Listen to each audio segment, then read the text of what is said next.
तो चलिए क्या बताए कि जब एक ही पासा के एक स्थिति दे रखी हो, उस समय आपको विपरीत जो पूछा जाएगा उसका आंसर किस प्रकार देना है। ठीक है, चलिए।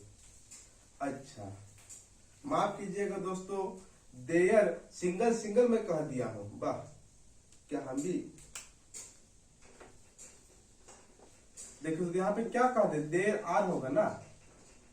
तो छोटी मोटी गलतियां होते रहती है, समझ रहे हैं ना, तो इस पर आप लोग को ध्यान नहीं देना है।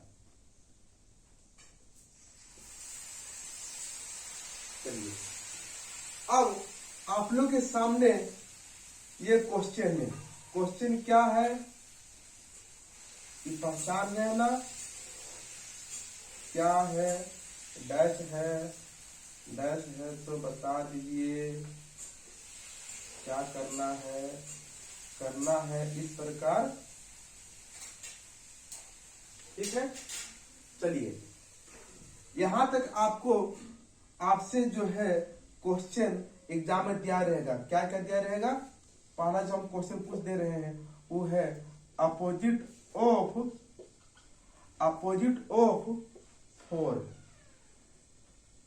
दूसरा जो क्वेश्चन है वो अपोजिट ऑफ 2, और तीसरा जो क्वेश्चन है अपोजिट ऑफ 5, और चौथा जो क्वेश्चन है अपोजिट ऑफ 1, और पांचवा जो क्वेश्चन है अपोजिट ऑफ 6। आइए ना। चलिए, अब कैसे आंसर देना है, तो इसी प्रश्न के लिए इतना मैं अभी आप लोग को रामायण महापोथी सुनाया दोस्तों। इसी का उत्तर देने के लिए इतना मैं पिछले 15 मिनट के लेक्चर में दिया हूं, समझ रहे हैं ना। चलिए, तो सबसे पहले आप बताइए कि जो डैश है वो स्टैंडर्ड है कि नॉन स्टैंडर्ड है। तो सर 4 2 और 1 दिया हुआ है, और कोई भी ऐसा दो पासा को ले रहे हैं तो हमको 7 नहीं मिल रहा है, और जब 7 नहीं मिल रहा है एडजेसेंट को जोड़ने पर, इसका मतलब ये जो है वो क्या है, स्टैंडर्ड डैश है सर। एकदम बिल्कुल हम भी इस बात से सहमत है। चलिए ठीक है, तब जब आप स्टैंडर्ड समझ गए तो स्टैंडर्ड का क्या डेफिनेशन कहता है कि उसके दो अपोजिट को जोड़ने पर, दो अपोजिट सरफेस को जोड़ने पर 7 आना चाहिए। आइए ना, अर्थात दो अपोजिट सरफेस को जोड़ने पर कितना आना चाहिए, 7 आना चाहिए, तो उससे हम स्टैंडर्ड कहेंगे। चलिए, अब तो आंसर दे ही सकते हैं।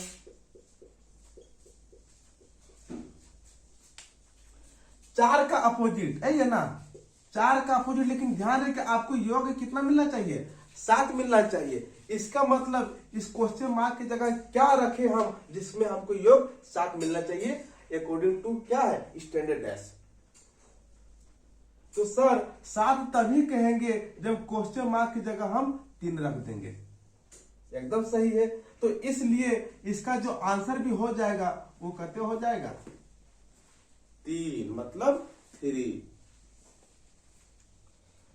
जब इसका दे दिए तो इसको भी कह सकते हैं कि सर हमको क्या है, योग 7 चाहिए, यहाँ 2 मेरे पास है, तो मतलब इसमें और 5 जोड़ देंगे तो हमको 7 मिल जाएगा। तो क्या हम इसको कह दे कि इसका जो आंसर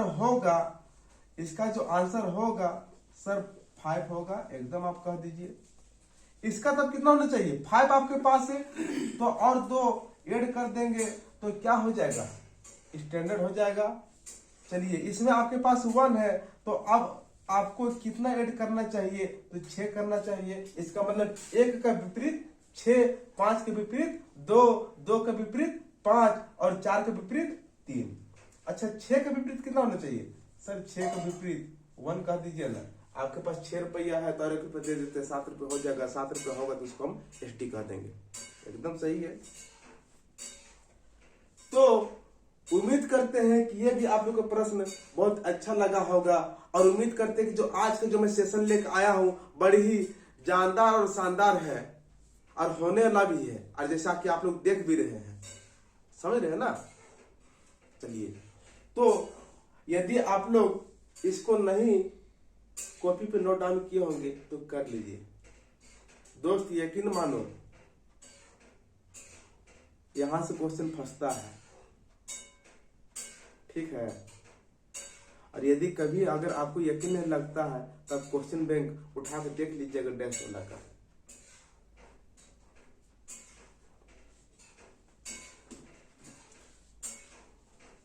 तीन। तो चलिए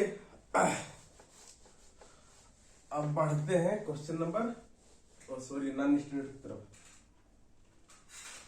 क्वेश्चन नंबर नेक्स्ट क्या कह रहा है? क्वेश्चन वही है कि there are single position of a single dash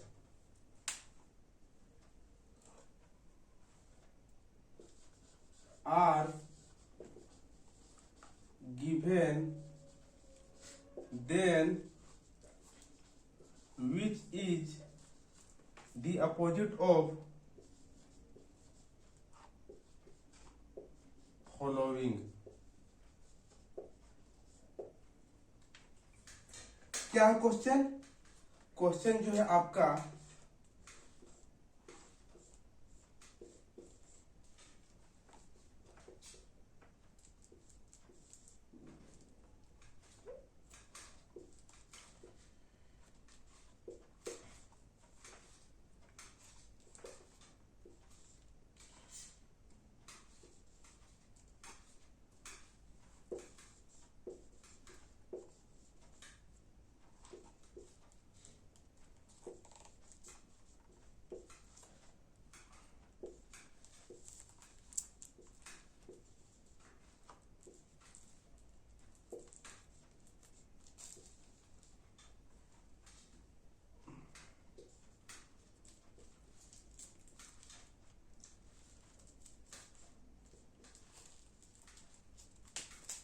देखिए, फिर क्वेश्चन क्या दिया हुआ है कि जब एक ही पासा के एक स्थिति दी गई हो तो बताइए निम्नलिखित का आंसर क्या होगा।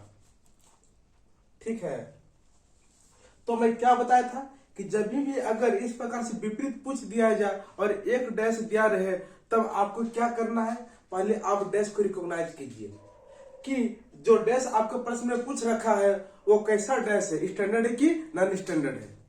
तो देखिए, तो 2 और 5 कितना आ रहा है? 7 आ रहा है। और जब 7 है इसका मतलब एनएसडी है, हाई या ना, समझ रहे हैं। और जब एनएसडी है और जब इसका अपोजिट पूछ देता है तो हम लोग 100% डिटरमाइन होके नहीं कह सकते हैं कि इसका आंसर वही होगा। समझ रहे ना? इसका मतलब यह है कि ये प्रोबेबिलिटी में इसका आंसर जाता है। क्योंकि मैं एनएसडी के बारे में क्या बताया था कि कुछ मशीन में तकनीकी खराबी आने के कारण क्या है, उल्टा सीधा प्रिंट हो गया, जिससे हमको यह मालूम नहीं है कि कौन कौन सा किसके अपोजिट कौन सा नंबर है। समझ रहे ना कि 5 का अपोजिट क्या है, 6 का अपोजिट क्या है, 2 का अपोजिट क्या है। चूंकि क्या प्रिंट में क्या हो गया है, गड़बड़ी हो गया है, इसलिए आप ये डिटरमाइन होकर नहीं कह सकते हैं कि इसका अपोजिट इतना होगा। समझ रहे हैं ना? मतलब संख्या उलटफेर हो गया है।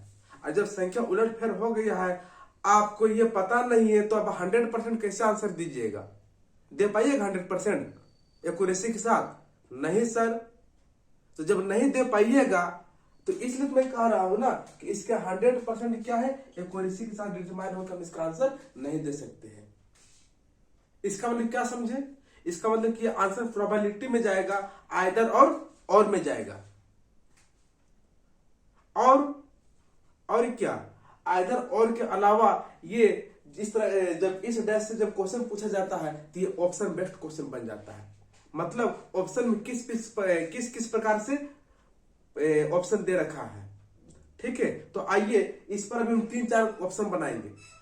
ठीक है। और 3-4 तरीका से भी बताएंगे अभी आपको कि जब इस तरह के ऑप्शन दिया रहेगा तब आंसर क्या होंगे, इस तरह से ऑप्शन दिया रहेगा तो आंसर क्या होगा। दोस्तों इतना आप समझ लीजिए, आपका जान रहना बेड़ा पार हो जाएगा। यहां से 1 नंबर आपका पक्का है, ठीक है। 1 नंबर कहे तो 1 क्वेश्चन आपके यहां से पक्का है। इसलिए आप लोग वीडियो पे बने रहिएगा, प्लीज स्किप ना करें, ठीक है। और क्या, यदि आपको देखने में हमारी वीडियो अच्छे नहीं लग रही है तो इससे अच्छा मेरी वीडियो मत देखें, समझ रहे हैं ना। चलिए,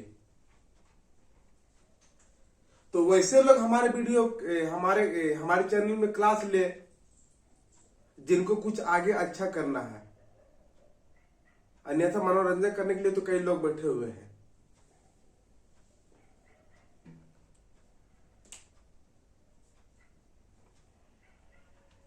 चलिए, तो अब क्या बोले कि 5 का अपोजिट क्या होगा। तो आपको ये बताइए, अब हमको ये आप बताइए कि कौन कौन सा ऐसा संख्या जो आपको नहीं दिख रहा है। सर जो हमको जो है वो नहीं दिख रहा है, उसमें से आप 3 है, 4 है और 6 है।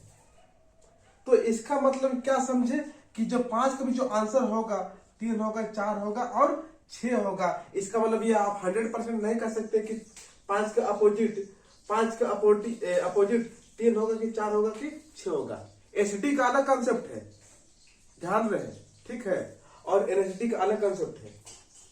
ये नहीं कि हमको तो सर बताए थे क्या कि दो सरफेस को जोड़ने पर 7 आना चाहिए, तो यहाँ 5 पूछ दिया है तो आंसर 2 होगा और ऑप्शन में आपको 2 भी दिया रहेगा। मैं ये बता रहा हूं, ठीक है। तभी तो वहां पे 2 मार्क नहीं आ जाना है, फिर पता चलेगा अरे हमने तो बहुत अच्छा से, हाँ सर का बताया हो क्वेश्चन आ गया था एग्जाम में, पूरा एकदम 100% एक्यूरेसी के साथ मार्क आ गया है। जब आंसर की आएगा ना, रिजल्ट आएगा ना, तब बोलिएगा कहाँ गलती हुआ, अरे क्वेश्चन ने गलत दिया होगा। तो इसलिए आप लोग पहले अच्छे से क्वेश्चन पढ़े समझे, कंसेप्ट पे पहले आप लोग ध्यान दें। अगर कंसेप्ट यदि मजबूती दिखेगा तो फिर क्वेश्चन ऐसे बनेगा। बैस में कोई जान है जी, एक बार सिर्फ अच्छे से कर लीजिए, ठीक है। चलिए, इसका मतलब क्या है, 5 का अपोजिट 3 भी हो सकता है, 4 भी हो सकता है और 6 भी हो सकता है। इसी प्रकार 2 का अपोजिट क्या होगा, जो नहीं दिख रहा है उसका आंसर दे दीजिए। इसमें भी क्या हो जाएगा, 3 होगा, 4 होगा और 6 होगा। एक में भी क्या हो जाएगा, 3 होगा, 4 होगा और 6 होगा। लेकिन 6 में क्या होगा, अब ध्यान रहे, इसके विपरीत वाले में से नंबर में उठा के दे दिया है। तो 6 के अपोजिट क्या होगा, तो जो अब आपको दिख रहा है उसका वो आंसर देना है। तो कौन कौन सी संख्या दिख रहा है, 1, 2 और 5, मतलब 1 भी होगा, 2 भी होगा और 5 भी होगा। और 4 का अपोजिट क्या हो जाएगा, इसका भी 1 होगा, 2 होगा और 5 होगा, और 3 का अपोजिट भी सेम वही होगा। कोई दिक्कत नहीं। चलिए, तो उम्मीद करके कितना आप लोगों को समझ में आया होगा। और अब आपको ऑप्शन के माध्यम से बताता हूं कि जब इस तरह के ऑप्शन इस क्वेश्चन के अकॉर्डिंग जब दिया रहेगा तो कैसे आंसर देना है, ठीक है। ज्यादा नहीं, और आप लोग कुछ देर लाइन पे बने रहे और क्लास का लुत्फ उठाते रहे।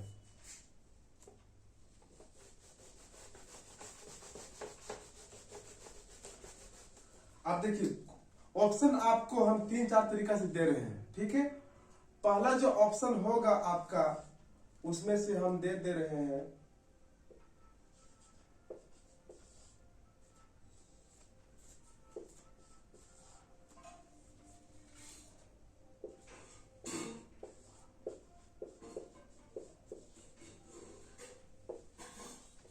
प्लीज आप लोग कमेंट भी कीजिएगा कि सर क्या क्या होगा ऑप्शन का आंसर, सॉरी प्रश्न का आंसर।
देखिए, अगर इस ऑप्शन के अकॉर्डिंग अगर बात करें तब आंसर क्या हो जाएगा, क्या होगा आंसर? आंसर जो होगा, देखिए अब जो क्वेश्चन बन गया, क्वेश्चन इस प्रकार से है, इफ क्वेश्चन, ठीक है, अपोजिट ऑफ 5। क्वेश्चन अब ये है, ठीक है, अब इस पर आपको ध्यान नहीं देना है, डैश यही है, समझ रहे हैं, लेकिन क्वेश्चन ये पूछ दिया है कि अपोजिट ऑफ 5, 5 का विपरीत क्या होगा। तो 5 का विपरीत बताइए क्या क्या हो सकता है? 3, 4 और 6 हो सकता है, जो कि यहाँ पे 3, 4, 6 दिख रहा है, इसलिए आंसर ये होगा। और जब इस प्रकार से आपको क्वेश्चन दिया रहेगा, सॉरी ऑप्शन दिया रहेगा, तब इस ऑप्शन के अकॉर्डिंग आंसर जो होगा 4, 6 होगा, ना कि 4 होगा। इसलिए कि प्रोबेबिलिटी का बात हो रहा है, ये जो जाएगा आप 100% डिटरमाइन होकर नहीं कर सकते कि इसका आंसर यही होगा। इसका मतलब इस आंसर जो देना है आइदर में देना है। अच्छा, यहाँ पे देखिए 1, 4, 2 और CND है, ठीक है, और आपको 5 का अपोजिट 3 भी हो सकता है, 4 भी हो सकता है और 6 भी हो सकता है, जो कि यहाँ पे 4 है और CND भी है। अब इसको क्या दीजिएगा आंसर? तो दोस्तों यहाँ 4 यदि आप लगाइएगा तब जो है ये क्या है, आपने जो प्रश्न एग्जाम में बना के आइए वो गलत हो गया। इसका मतलब क्या समझे कि जो आंसर होगा वो CND होगा। CND काहे होगा? ये 100% हम डिटरमाइन होकर नहीं कर सकते, मतलब कैन नॉट डिटरमाइन, मतलब 100% डिटरमाइन होकर नहीं कर सकते हैं कि इसका आंसर 4 ही होगा, क्योंकि CND भी दे रखा है। इसका मतलब क्या समझे? इसका मतलब आपको यह समझना है कि जब CND का केस दे रखेगा और तो उस कंडीशन में हमको पहले CND की प्रायोरिटी देना है, ठीक है। अब देखिए नन ऑफ यहाँ पे दीज कर लीजिए, यहाँ पे 4 भी, 2 भी, 1 भी CND और नन ऑफ दीज है। अब क्या करेंगे, समझने वाली बात है। तो यहां पर भी हम क्या बताएं, यहां पर भी आपको जब आइदर से क्वेश्चन नहीं मिलेगा, समझ रहे मेरे बातों को, जब आइदर से आपका ऑप्शन में आंसर नहीं मिलेगा तब सेकंड में आपको CND की प्रायोरिटी देना है। जब ऑप्शन में CND भी नहीं रहे तब हमको नन ऑफ दीज लगाना है। और जब ऑप्शन में CND भी ना रहे और नन ऑफ दीज भी ना रहे और आइदर भी ना रहे तब क्या करेंगे? तब क्या करेंगे दोस्तों, इस तीनों में से जो आपको मिले वो आपका आंसर हो जाएगा, ठीक है। अब देखिए जैसे इसी में बात कर लूं, इसमें देखिए तो 2, 4, 1 और नन है, इसका क्या आंसर दीजिएगा? नन का मतलब कि कुछ नहीं, इसमें से कोई आंसर नहीं हो सकता। क्या आपको आंसर मालूम नहीं था? है ना मालूम? क्या क्या आपको आंसर मालूम था कि 3 भी था, 6 भी था और 4 भी था। तो उसमें से यहां कितना आंसर दे रखा है? एक ही तो दिया हुआ है, कितना दिया हुआ है? 4 दिया हुआ, इसलिए आंसर 4 होगा, ना कि नन होगा, ठीक है। अब देखिए, उम्मीद करते कितना तक आप लोग समझ में आया होगा। इसको मैं फिर से मिटा रहा हूं, सिर्फ इधर वाला। अगर क्वेश्चन ये पूछ दिया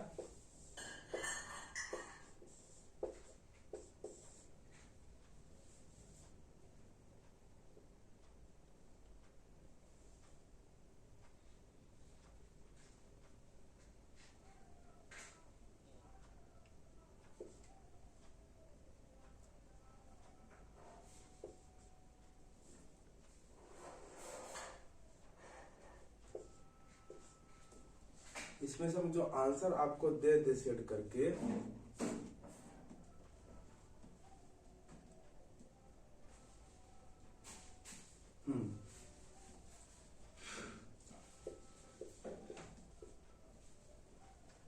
इसको चलिए हम 3 और 2 कर देते हैं, तब क्या आंसर होगा? क्या 3 आइदर में तो आंसर जाएगा, बट क्या ये आइदर में आपको 3, 4 और 6 होना चाहिए, जबकि यहाँ पे 3 है बट 4 और 6 नहीं है। इसका मतलब क्या ये होगा आंसर? नहीं होगा। चलिए अब 3 में देखते हैं, 3 में से आपको आंसर देना है। 3 में से तब क्या हो सकता है? 3 में से आपको दोस्त ये मालूम है कि 3 हो सकता है, 4 हो सकता है और 6 हो सकता है। तो इसमें से 3 में से कौन ऐसा नंबर है जो 5 का अपोजिट हो सकता है? तो देखिए तो क्या है, 4। इसका मतलब इस तरह से जब ऑप्शन दिया रहेगा तब आपको आंसर 4 लगाना है। बहुत इंपॉर्टेंट चीज बता रहे हैं दोस्त, आप इसे सीख जाओ, समझ रहे हैं ना? आगे बहुत काम आएगा, सिर्फ डैश में ही काम नहीं आएगा। ब्लड रिलेशन में जितना भी आप रीजनिंग का टॉपिक पढ़ोगे ना, उसमें से आपको मैक्सिमम ये इस तरह के ऑप्शन में फंसा सकता है। इसलिए यदि आप लोग इसके बारे में अभी तक नहीं जान रहे होंगे या नहीं जानते थे, तो आप इसको अच्छे से सीख लीजिए। 1 बार नहीं, 2 बार नहीं, 3 बार नहीं, 4 बार नहीं, 5 बार वीडियो देखिए, लेकिन आप इसको सीख जाइए। और अगर इतने सारे ऑप्शन के बावजूद यदि आप नहीं सीखे तो आपको रीजनिंग पढ़ने की कोई आवश्यकता नहीं है, क्योंकि कहीं ना कहीं फिर आप फंस ही जाओगे कि क्या क्या ऑप्शन पर आने पर पहले हम किसको प्रायोरिटी दें। ठीक है, तो चलिए दोस्तों, उम्मीद करते हैं कि आज का विश्लेषण बहुत ही आप लोग को अच्छा लगा होगा। ठीक है, और यदि अच्छा लगा तो आप लोग, जैसा कि मैं हर बार बोलता हूं, वो फिर से मैं रिपीट कर रहा हूं कि लाइक भी कर दीजिए। क्वेश्चन समझ में नहीं आया या कुछ और यदि आपको मन में क्रिएट हो रहे हैं बात, तो उसको भी आप कमेंट कर दीजिए कमेंट बॉक्स के माध्यम से। और क्या, इसी तरह से यदि मेरा क्लास अगर आपको डेली वे पे लेना है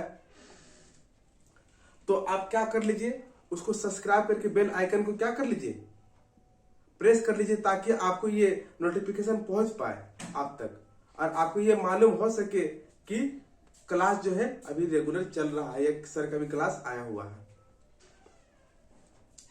इतना ही नहीं,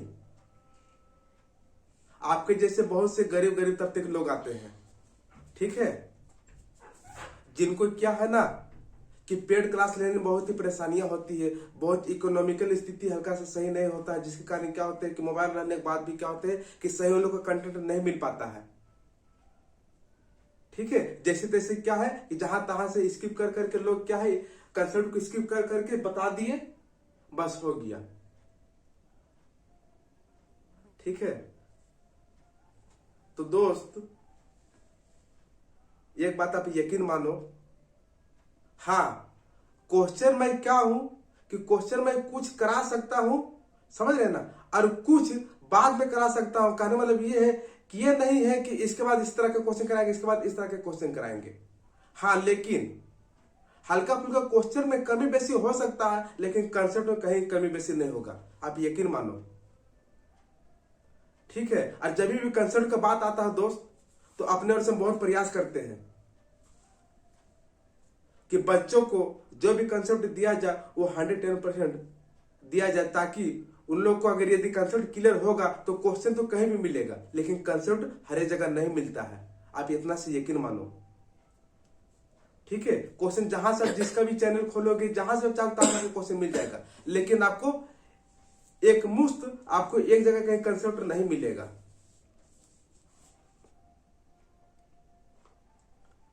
ठीक है, तो इसलिए वैसे लोग जो पढ़ने में अभी भी असमर्थ है या उनको सही कंटेंट नहीं मिल रहा है, सही कंसेप्ट नहीं मिल रहा है, तो प्लीज आप इस चैनल को शेयर कर दीजिए और उस दोस्त तक पहुंचाने में आप उनको हेल्प कीजिए जिन्होंने अभी भी असमर्थ है क्लास करने में या वो सही कंटेंट उसको पाने में।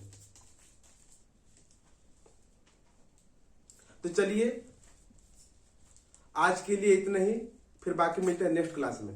अब जब मैं आऊंगा तो कोशिश करूंगा कि स्टैंडर्ड और नॉन स्टैंडर्ड से और मैं सारा क्वेश्चन लेकर आऊं, बट कंसेप्ट वही रहेगा, क्वेश्चन अलग हो सकते हैं, कंसेप्ट वही रहेगा। इसलिए रिक्वेस्ट आपसे है कि अगर मेरे वीडियो पे बने हुए हैं तो मैं शुरू से कहता हूं कि स्किप नहीं करना है आपको। और दूसरी बात कि जब मैं कंसेप्ट का बात करता हूं या जब किसी नए टॉपिक का मैं बात करता हूं तो उसको बहुत विस्तार से मैं चर्चा करता हूं, तो उसको आप सही से कर लीजिए, देख लीजिए। ठीक है, हालांकि मेरे क्वेश्चन का मत कीजिए। ठीक है, यदि आपको मेहनत कीजिए नहीं है तो नहीं कीजिए, वो अलग बात है, लेकिन कंसेप्ट मेरा कर लीजिए। ठीक है, और यदि आपको ये भी लगता है कि नहीं, अगर सर अगर सही कह रहे हैं तो आप जरूर मेरे बात को फॉलो कीजिएगा, क्योंकि आपके जैसे बहुत सारे अभी मेरे स्टूडेंट हैं, उनको भी मैं हर एक बार हर एक दिन नई बात मैं बताता हूं, बोलता हूं, समझे ना। तो चलिए आज के लिए फिर यहीं रखते हैं। कभी कभी मन में तकलीफ होता है दोस्त, कभी कभी मैं चैनल जब उठा कर देखता हूं तो सब्सक्राइबर तो उनके बहुत रहते हैं, फॉलोइंग बहुत रहते हैं, लेकिन जब एक्चुअली उसका वीडियो वास्तविकता खोल के जब देखने लगता हूं तब हमको संतुष्टि मन में नहीं मिलता है। और तब से मैं ये डिसाइड अपने और से मैं डिसीजन लिया